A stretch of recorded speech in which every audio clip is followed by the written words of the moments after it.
सितंबर 2013 को उद्घाटन किया था, तो 22 सितंबर की तारीख एक ऐसी तारीख आप लिख लीजिए और सब क्रॉस चेक कर लीजिए। 22 सितंबर के 5 दिन बाद में ही राजस्थान में आचार संहिता लग गई थी। आनंद फानन में राजस्थान में आचार संहिता लग जाए उससे पहले ये एक पॉलिटिकल इवेंट बजाए, इसके लिए माननीय अशोक गहलोत जी ने ही काम किया।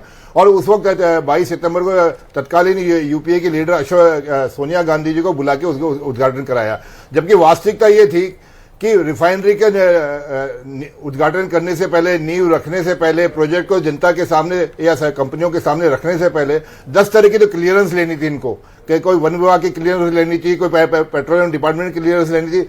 आपने उद्घाटन कर दिया पर किसी भी प्रकार की धरातल पर क्लियरेंस नहीं गई, केवल एक आपने एक पॉलिटिकल इवेंट बना के छोड़ा। और उस कारण से, और दूसरी बात, उसके अंदर आपने जो आनंद फानन के अंदर जब आपने उद्घाटन करने की तैयारी करी तो आपने कंपनी के साथ में, एचपीसीएल के साथ में नेगोशिएट ढंग से नहीं किया। और वो जब हमारी सरकार आई, जब हमने उसको नेगोशिएट किया तो राजस्थान के ऊपर जो हमको जो टैक्स के द्वारा पैसा मिलने वाला वो 40,000 करोड़ रुपए बढ़ा।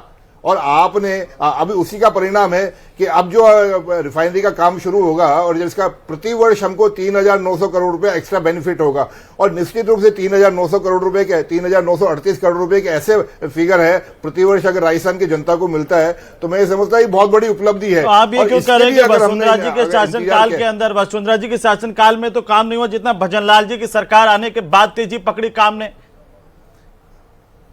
बिल्कुल बिल्कुल आप ठीक कह रहे हैं। मैं इसी आपने क्यों कहा कि भाई वसुंधरा जी के शासनकाल में फायदा हो गया, ये हो गया, वहां तो काम ठप पड़ा था? ये तो भजनलाल जी आए, उन्होंने देखा ये रिफाइनरी का काम ठप पड़ा है और उन्होंने केंद्र से बात करके पैसा ला करके, और आज भी अभी भी सैंक्शन निकली है। ये तो मुख्यमंत्री भजनलाल शर्मा की प्रतिबद्धता है कि उन्होंने 2.5 साल के अंदर इस काम को पूरा करवाया, नहीं तो लटका हुआ पड़ा था, अटका हुआ पड़ा था।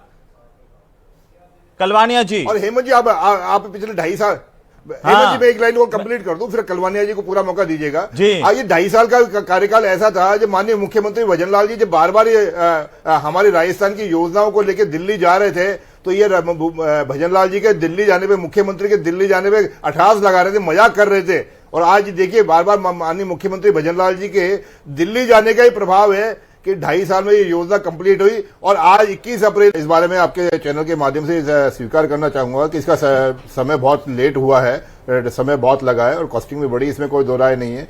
परंतु अभी संदीप कलवानिया जी जैसा कह रहे थे कि भाई हमारी सरकार ने ये किया, हमारी सरकार ने ये किया, तो देखिए मैं एक चीज आपको याद दिलाता हूं, मोदी सरकार जिस चीज का उद्घाटन करती है उसका जब नींव रखती है उसका उद्घाटन भी मोदी सरकार ही करती है।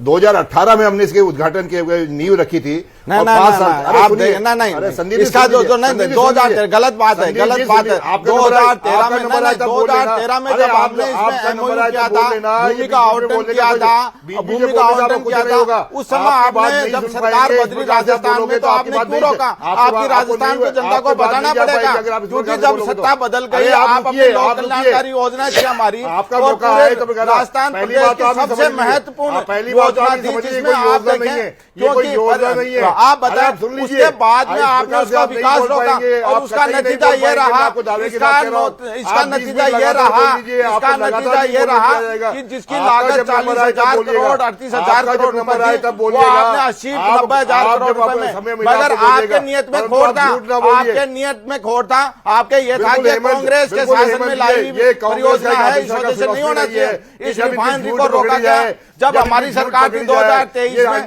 तब इसमें यह कहा था 31 दिसंबर 2024 को उत्पादन होना था, 31 दिसंबर 2024 का इसका उत्पादन होना था। एक एक करके पहले पंकज की बात पूरी हो जाए, फिर आप इन्होंने बजट घोषणा में क्या कहा था, आप देखें बजट घोषणा में जब 158 में आपने कहा था कि आप इसमें अगस्त 2025 में आप इसका उत्पादन शुरू कर देंगे, क्यों नहीं किया आपने? आज 1 साल होने को आया, 31 दिसंबर 2025 तक उत्पादन शुरू हुआ, मगर आप बताएं रोजगार किसको मिला, रोजगार किसको मिला, लागत क्यों बढ़ी, लागत क्यों बढ़ी? संदीप जी सुनिए, अब देर आज दुरुस्त है। ये देश की सबसे महंगी रिफाइनरी है ये, इनकी वजह से। लेकिन देश की सबसे उच्चतम तकनीक की रिफाइनरी भी है, आप ये मान के चलिए। और देर आज दुरुस्त है, आपके टाइम की सरकार की भी गलती रही और वसुंधरा राजे की सरकार रही, उस टाइम की भी गलती रही। लेकिन अब भजनलाल जी ने दोनों गलतियों को सुधार दिया है। फायर है भजनलाल जी। अगर ये ओवरलैपिंग करके बोलेंगे, अगर ये ओवरलैपिंग करके बोलेंगे तो डिबेट करने में कोई लाभ नहीं है। इनको चिल्ला देने दीजिए, इनको सड़क ऐसे नहीं आवा, ऐसे करोगे चुप हो जाइए दोनों, शांत होइए। मैं वापस आता हूँ आप दोनों के पास में। देखिए दोनों